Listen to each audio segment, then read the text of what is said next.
Dear student, I am Professor Harsh Patidar, Mechanical Department, Sister College, Bhopal. In the last classes, we have discussed about forced vibration, जिसमें हमने देखा था सबसे पहले जो derivation किया था वो मैंने किया था F naught sine omega T लेकर कि अगर किसी स्प्रिंग मास डैम्पर सिस्टम में F naught sine omega T का फोर्स अगर लग रहा है तो क्या होगा। तो जैसे ही मैंने एक डिफरेंशियल इक्वेशन निकाली mx dot dot plus kx plus cx dot plus kx equals to F naught sine omega T, इसको सॉल्व किया तो मुझे पता चला कि जो एम्पलीट्यूड है उसको मैं स्टेडी स्टेट एम्पलीट्यूड बोल रहा हूं, क्योंकि हमेशा वो रहेंगे प्रेजेंट सिस्टम में जब तक कि वो एफ नॉट फोर्स एक फ्रीक्वेंसी के साथ अप्लाई होता रहेगा। That is steady state, time के साथ चेंज नहीं होगा। तो स्टेडी स्टेट एम्पलीट्यूड और डायनामिक एम्पलीट्यूड भी बोलते हैं, या स्टेडी स्टेट रिस्पांस या डायनामिक रिस्पांस भी बोलते हैं। उससे मैंने निकाला x अपॉन में x स्टैटिक जो कि स्टैटिक कंडीशन में f naught by k force लग रहा है, f नॉट फोर्स लग रहा है, और with respect to its stiffness जो डिफ्लेक्शन आएगा उसको मैं x स्टैटिक बोल रहा हूं। ठीक है, इसका रेशियो को मैं बोल रहा हूं एम्पलीट्यूड रेशियो और magnification factor, that is equal to 1 upon में under root 1 minus r square का whole square plus 2 theta r का होल स्क्वायर। इतना हुआ। अब उसके बाद में आगे बढ़ा तो मैंने देखा कि मशीन्स में अनबैलेंस होता है। अनबैलेंस रोटरी भी हो सकता है, रेसिप्रोकेटिंग भी हो सकता है। जब रोटरी और रेसिप्रोकेटिंग अनबैलेंसिंग मैंने देखी तो रोटरी अनबैलेंसिंग कब होती है, जब उसका मास cg उसके एक्सिस ऑफ रोटेशन से कोइंसाइड ना करे, तो एक परपेंडिकुलर डिस्टेंस मिलती है जिसको मैं बोलता हूं सेंट्रिसिटी। अब ऐसे केस में जो फोर्स लगेगा वो लगेगा F naught sine omega T ही, बस इस एफ नॉट की वैल्यू 10, 20, 30 न्यूटन ना होकर, एक कांस्टेंट मैग्नीट्यूड ना होकर एम ओमेगा स्क्वायर होती है। जब रेसिप्रोकेशन की बात की यानी रेसिप्रोकेटिंग अनबैलेंसिंग की, तो ये होता है MRC omega square, where RC is radius of crank in terms of stroke दिया जाता है। इतना होने के बाद यहां पर भी मैंने एम्पलीट्यूड ही निकाले, बट यहां पर एम्पलीट्यूड रेशियो नहीं बोलोगे आप। Amplitude ratio is only x upon में x स्टैटिक, डायनामिक और स्टैटिक का कंपैरिजन बताकर कि स्टैटिक कंडीशन अगर ऐसी ही कंडीशन लगी है तो स्टैटिक डिफ्लेक्शन कितना है, और अगर इस कंडीशन पे मैंने वर्क करना स्टार्ट किया तो स्टैटिक स्टेडी स्टेट एम्पलीट्यूड कितने होंगे। इन दोनों के ratio he that is amplitude ratio. अब क्या हुआ, जब मैंने रेसिप्रोकेटिंग और रोटरी अनबैलेंसिंग ली तो ऐसा कुछ भी नहीं लिया, उसको सिर्फ मैं स्टेडी स्टेट रिस्पांस या स्टेडी स्टेट एम्पलीट्यूड बोल रहा हूं। ठीक है, इसके बाद जब मैं आगे बढ़ा तो फिर मैंने वेक्टर रिप्रेजेंटेशन देखा, और उसके बाद मैंने देखा कि जब ये पहले तो मैंने देख लिया एक एफ नॉट किसी सिस्टम में लगा रहा हूं F naught sine omega T. अब मैं कह रहा हूं कि एक मशीन है जिसमें अनबैलेंस जनरेट हो रहा है। अब ये जो अनबैलेंस फोर्स उसमें जनरेट हो रहा है ये ट्रांसमिट हो सकता है। ठीक है, ये ट्रांसमिट हो सकता है फ्लोर में या फाउंडेशन में। तो यहां पर मैंने निकाला कि अगर ये ट्रांसफर हो रहा है तो ट्रांसमिसिबिलिटी रेशियो निकाला कि जितना क्रिएट या जनरेट हुआ सिस्टम में अनबैलेंस और कितना ट्रांसमिट हो रहा है, इन दोनों का रेशियो निकाला, दैट इज ट्रांसमिसिबिलिटी रेशियो। अब ये ट्रांसमिसिबिलिटी दो टाइप की हो गई, या तो फोर्स ट्रांसमिट होगा या मोशन ट्रांसमिट होगा। फोर्स जो अनबैलेंस फोर्स क्रिएट हुआ या जनरेट हुआ किसी रोटरी या रेसिप्रोकेटिंग सिस्टम में, जैसे एम ओमेगा स्क्वायर या एमआरसी ओमेगा स्क्वायर, वो उसका कितना मैग्नीट्यूड ट्रांसमिट होगा, दैट इज फोर्स ट्रांसमिसिबिलिटी। उसके बाद मैं गया मोशन ट्रांसमिसिबिलिटी में, तो in case of motion transmissibility foundation ने कितना डिस्टर्बेंस क्रिएट किया मशीन में। अब मैं रिवर्स ऑर्डर में बात कर रहा हूं, पहले के मशीन ने कितना फोर्स क्रिएट या जनरेट किया, या जो भी अनबैलेंस उसमें है वो कितना ट्रांसफर हुआ फाउंडेशन या उसमें, that is force transmissibility. In case of motion transmissibility floor या फाउंडेशन के कारण कोई डिस्टर्बिंग फोर्स अगर आ रहा है इन टर्म्स ऑफ मोशन, तो मशीन पे क्या उसका इफेक्ट होगा, that both comprises of transmissibility ratio. In case of force transmissibility, there is a transmissibility ratio in terms of force, and in motion transmissibility there is also a transmissibility ratio in terms of motion या amplitude बात करो। इसके बाद में आगे बढ़ा तो मैंने देखा critical speed, that is whirling motion, जो आपको मैंने एक्सप्लेन किया था, दैट इज बर्लिंग मोशन। फिर हमने इसको अपने दो बेयरिंग और एक शाफ्ट के बीच में लिया, दोनों बेयरिंग के बीच में जो बियरिंग सेंटर लाइन, शाफ्ट की एक्सिस ऑफ रोटेशन और रोटर का सीजी। मैं रोटर को मान रहा हूं, जहां पर बियरिंग सेंटर लाइन रोटर को कट कर रही है, दैट पॉइंट इज ओ। जहां पर शाफ्ट की एक्सिस ऑफ रोटेशन रोटर को कर रही, that is S, geometric center. Then G यानी उसका खुद का CG, center of gravity rotor का। इन तीनों पॉइंट्स को डिफाइन किया। जैसे ही मुझे पता चला कि there will be an perpendicular distance, that is eccentricity is present in the rotor, वहां पर एक एमी ओमेगा स्क्वायर का सेंट्रीफ्यूगल फोर्स एक्ट करेगा, जो इस शाफ्ट को, शाफ्ट की एक्सिस को, एक्सिस ऑफ रोटेशन को बियरिंग सेंटर लाइन से दूर खींचेगा। और जो बियरिंग सेंटर लाइन और शाफ्ट की सेंटर लाइन डिफरेंशिएट होंगी, अलग अलग होंगी, तो O और S पॉइंट जो कि पहले सेम थे वो अलग हो जाएंगे और इन दोनों के बीच में एक परपेंडिकुलर डिस्टेंस मिल जाएगी, दैट इज S। अब बात क्या हो रही, जैसे जैसे एमी ओमेगा स्क्वायर बढ़ रहा है, एक ऐसी स्पीड आएगी जब O और S सेपरेट आउट होने लगेंगे, यानी बियरिंग सेंटर लाइन और शाफ्ट की axis of centre line separate होने लगेंगी और इस यहां से शाफ्ट बेंड होना शुरू करेगी, जिसको बो आउट या बेंट अप शाफ्ट एक्सिस भी बोलते हैं। बो आउट का मतलब शाफ्ट बेंड होना स्टार्ट हो रही है, बेंट अप शाफ्ट एक्सिस जिस एक्सिस के अबाउट शाफ्ट बेंड हो रही है। अब क्या हो रहा है, सेंटर जो बियरिंग सेंटर लाइन और शाफ्ट का एक्सिस है वो अलग हो रहा है, इनके बीच में मिलेगी परपेंडिकुलर डिस्टेंस s और अगेन ये रोटेशन में है। अब क्या हो रहा है, ये जो जब बेंट अप शाफ्ट हो गई, बेंड हो गई शाफ्ट, सेंटर लाइन और रोटर का, ये जब मोशन एक साथ परफॉर्म हो रहा है जिसको बोल रहा हूं whirling motion, ME omega square के कारण ही S क्रिएट हो रहा है। S is the perpendicular distance between point O and S, ठीक है। अब जैसे ही S जनरेट हुआ, अगेन अब ये S भी एक परपेंडिकुलर डिस्टेंस है, ये भी एक ms ओमेगा स्क्वायर का सेंट्रीफ्यूगल फोर्स देगी। अब ये दोनों फोर्स एक डायरेक्शन में एक्ट करेंगे। देखो एमी ओमेगा स्क्वायर तो बाय डिफॉल्ट है, क्योंकि E परपेंडिकुलर डिस्टेंस हमेशा फिक्स होती है, एक बार जो कंपोनेंट बन गया E फिक्स हो गई, एमी ओमेगा स्क्वायर लगा हुआ।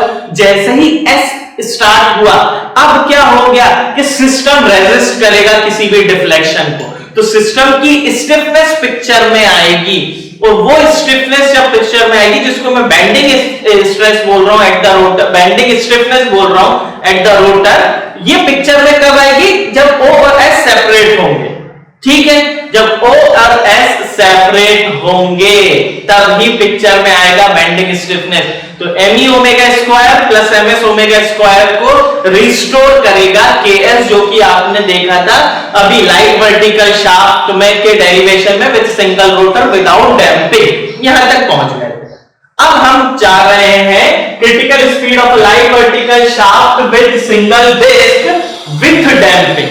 नाउ अब मैं क्या कर रहा हूं, डैम्पिंग लॉन्च कर रहा हूं। Again the same thing, OSG वही रहेंगे। Here what we see, O that is the intersection point of the bearing center line with the plane of the disc, very good, वही point है। Geometric center of the disc through which the center line of the shaft passes, very good।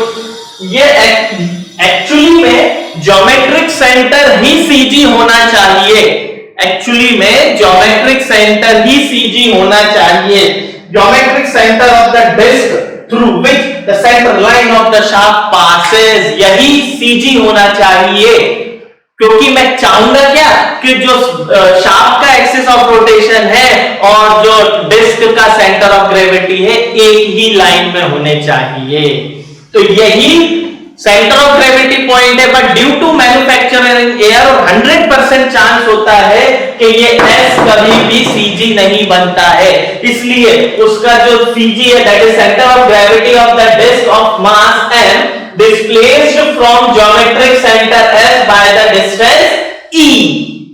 अब समझ में मुझे सब आने लगा। देखो बेटा, शुरू में मैंने एक शाफ्ट डिजाइन की, उसके हिसाब से एक रोटर डिजाइन किया, ये रोटर का CG शाफ्ट के एक्सिस ऑफ रोटेशन पे कोइंसाइड करना चाहिए, तो S और G एक ही पॉइंट होंगे। मुझे तो G से मतलब नहीं, मुझे S से कोई मतलब नहीं, मुझे एक पॉइंट पता है, but due to manufacturing defect or any other defect, G will be separate out from S. Now mass center that is CG is different from geometric center, जो कि सेम होना चाहिए, और इन दोनों पॉइंट को सेपरेट करेगा that is eccentricity।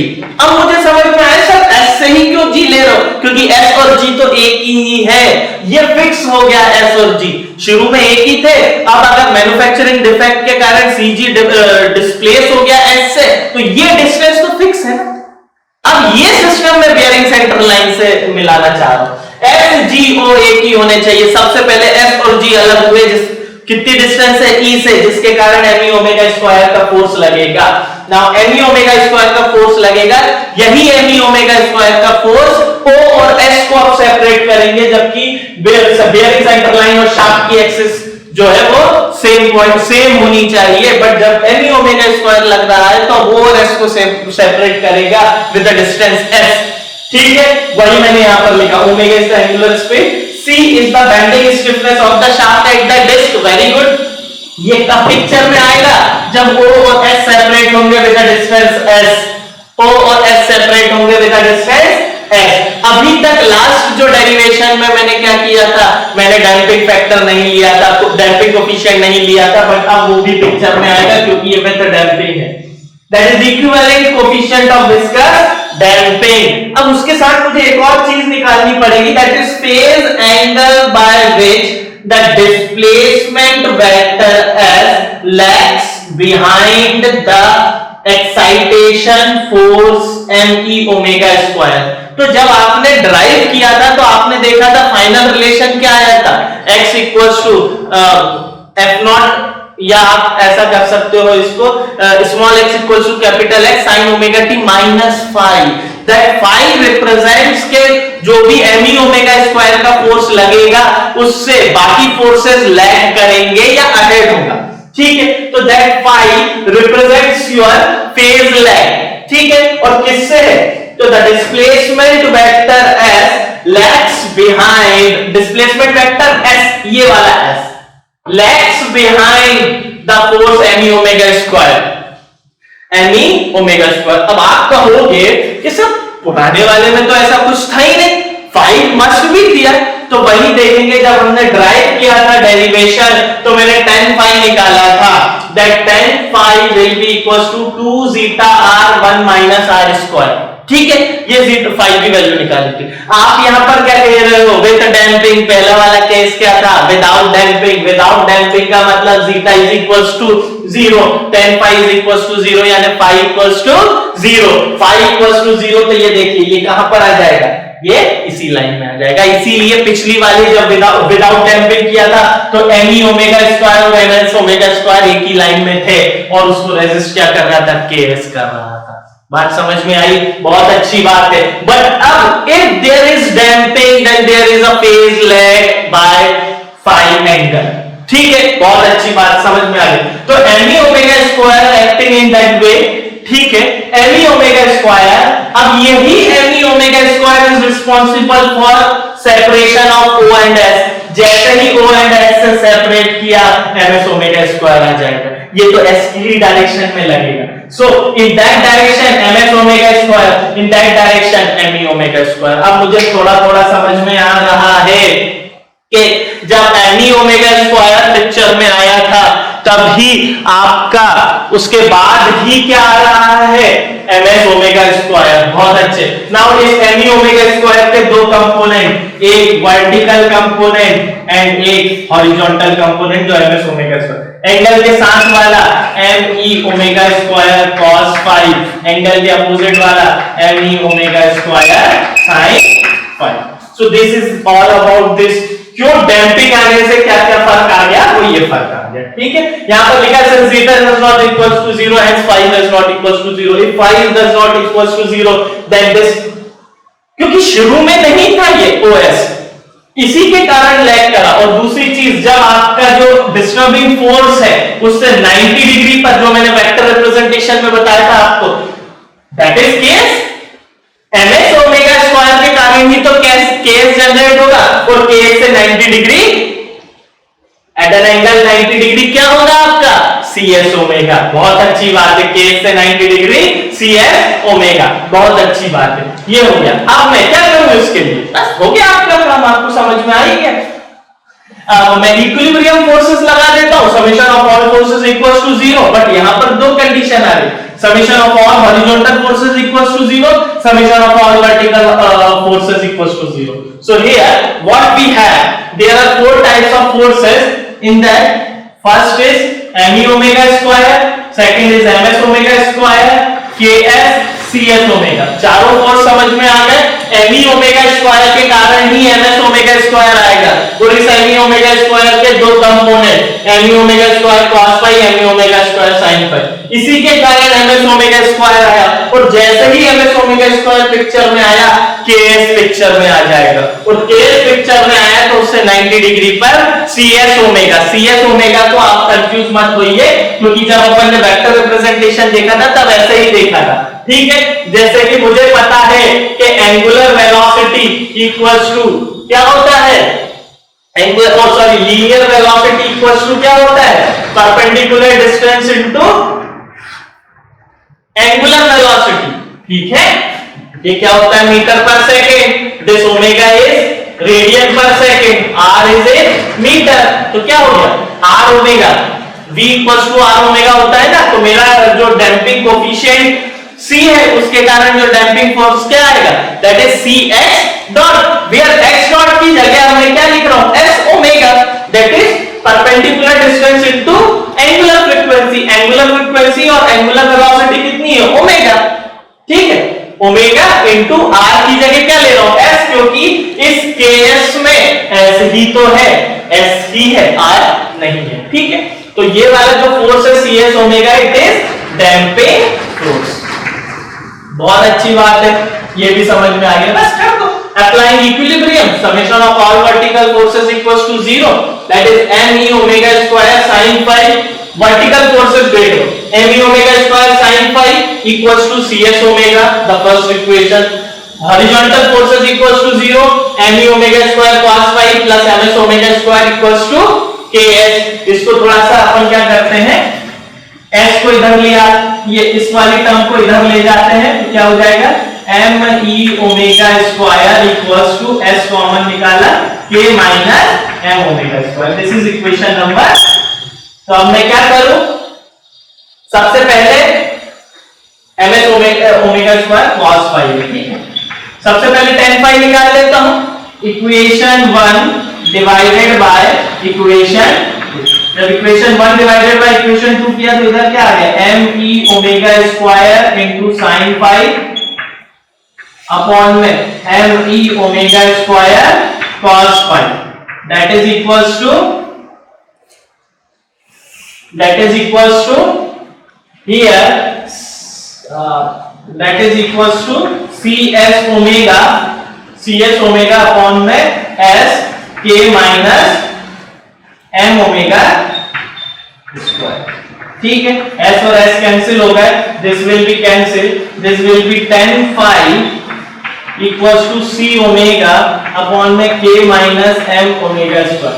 अब बेटा इसको फिर से समझाऊं क्या मैं, क्या करोगे, c बाय, आप ऐसा करो, k से डिवाइड कर दो, k से डिवाइड किया, ठीक है, ये बचा 1, c बाय k की वैल्यू निकालूंगा मैं, zeta equals to c upon में 2m ओमेगा n से, या m से डिवाइड कर दो, आप ऐसा करो, k की जगह m से डिवाइड कर दो. ठीक है, k की जगह m से डिवाइड कर दो और आसान हो जाएगा. तो that will B c omega upon में k minus m omega square. आप ऐसा करो, m से डिवाइड कर दो, m ये कैंसिल हो जाएगा. c बाय m की वैल्यू हो गई 2 जीटा, यहां पर क्या आ गया, 2 c बाय m. देखो यहां से c बाय m की वैल्यू हो जाएगी 2 जीटा ओमेगा n अपॉन में यहां पर k बाय m को लिख सकता हूं, under root k bye m equals to omega n. तो ये हो गया ओमेगा n का स्क्वायर माइनस ओमेगा स्क्वायर. अब क्या करूं, पूरी इक्वेशन को ओमेगा n स्क्वायर से डिवाइड कर देता हूं, ओमेगा n स्क्वायर से, ये भी ओमेगा n स्क्वायर, ये भी ओमेगा n स्क्वायर. तो फाइनली जो मेरा रिलेशन आएगा, tan phi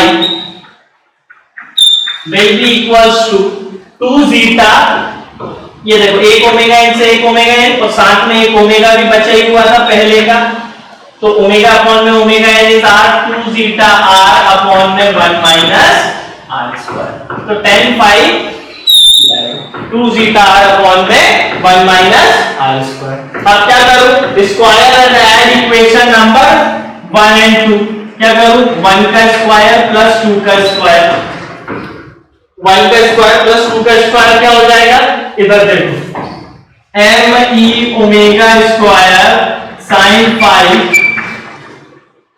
का स्क्वायर, तो this is square plus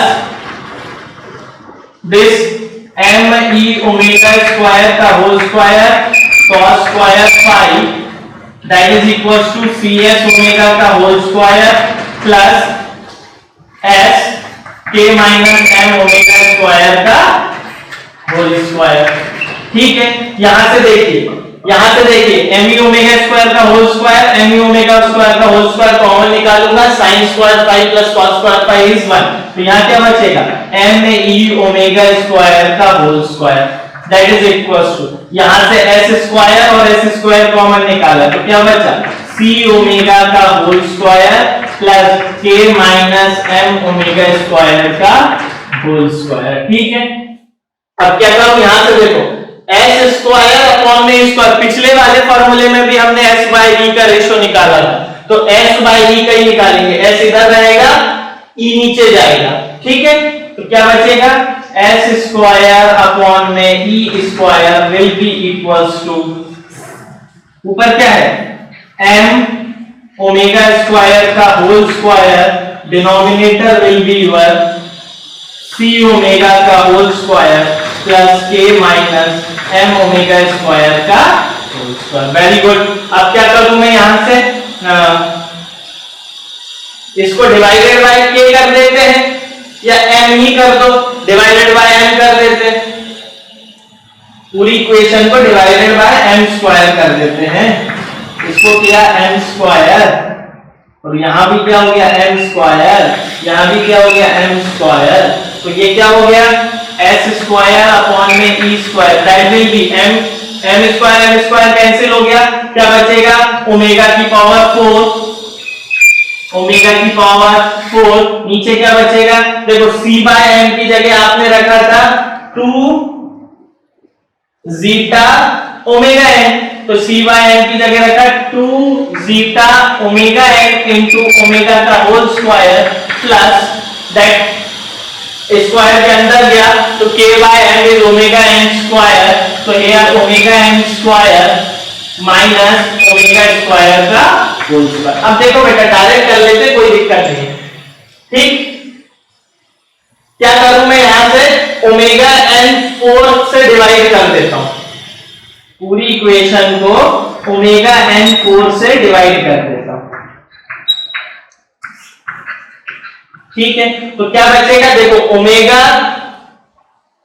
n, ये हो गया ओमेगा अपॉन में ओमेगा n, r की power 4 that will be s square upon में e square will be equals to r की पावर 4 अपॉन में, यहां पर देखो अंदर गया तो ओमेगा n स्क्वायर बचेगा, ओमेगा n स्क्वायर एक ओमेगा n से एक ओमेगा n चला जाएगा, ओमेगा अपॉन में ओमेगा n r, तो 2 जीटा r का होल स्क्वायर प्लस यहां पर देखो ओमेगा n अंदर गया तो ओमेगा n स्क्वायर, क्योंकि ये ऊपर स्क्वायर अंदर गया तो ओमेगा n स्क्वायर, तो omega n square is 1, omega upon में omega n is r square, तो 1 माइनस r स्क्वायर का होल स्क्वायर। तो नाउ इट सिंप्लीफाइज टू कहां तक पहुंच जाएगा, ये जो आपने अभी तक फार्मूला याद किया है वही पहुंच गया बेटा। ये देखो क्या हो गया, s स्क्वायर अपॉन में e square will be equals to r की पावर 4 अपॉन में 1 माइनस r स्क्वायर का whole square plus 2 zeta r का होल स्क्वायर, दोनों तरफ स्क्वायर रूट लेंगे तो s bye e will be equals to plus और माइनस अंडर रूट r की पावर 4 अपॉन में 1 माइनस r स्क्वायर का whole square plus 2 zeta r का होल स्क्वायर। तो फाइनल जो s by e का रिलेशन आएगा that is r square upon में under root 1 minus r square का whole square plus 2 zeta r का होल स्क्वायर। मैंने बोला था कि डिनोमिनेटर सेम ही रहेगा। तो this is all about whirling motion of shaft, ठीक है, जिसमें हमें विद डैम्पिंग विदाउट डैम्पिंग से डील करना है। विदाउट डैम्पिंग में theta is equal to 0 r square upon में 1 minus r square, that is the formula for without damping. Thank you.